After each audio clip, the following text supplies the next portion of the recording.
Trains and subways. For new arrivals in Japan, riding trains quickly becomes a necessity of life. Taking on the challenge of a crowded morning rush hour train is a rite of passage, and foreigners who pass this grueling test are promoted to the ranks of those tenacious individuals able to adapt to this country's major form of transportation.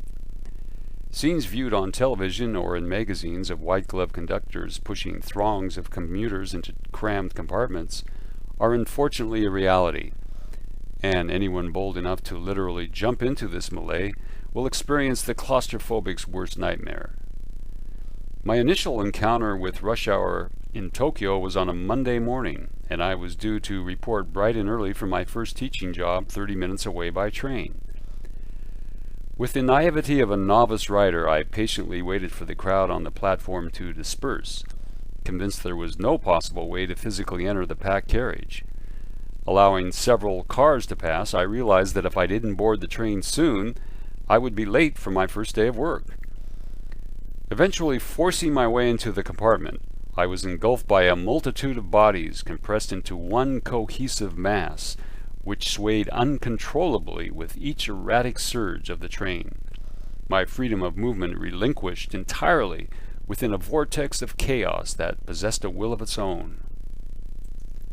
This seemingly endless ordeal continued until the next station, when for a brief moment passengers would frantically disembark, only to be replaced seconds later by another group vehemently intent on entering the car at the same time. I realized I would never survive 30 minutes of this pandemonium, and found myself fighting my way off the train at the next stop.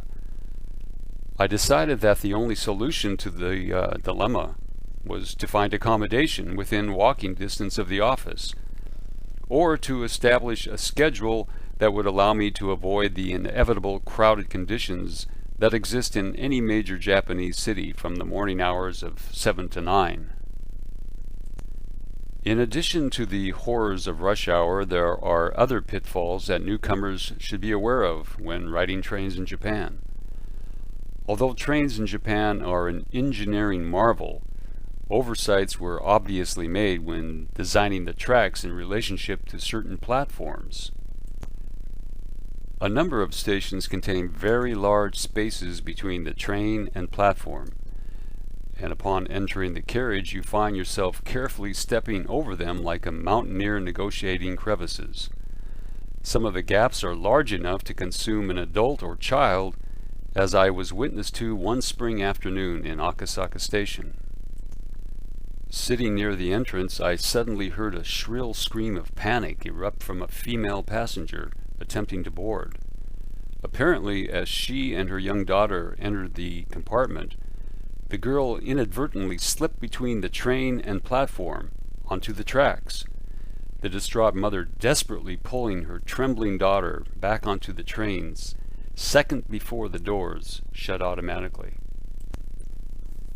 Despite the crowded conditions and negative aspects of riding trains in Japan, as previously mentioned, the Japanese rail system still maintains a reputation as one of the most efficient in the world.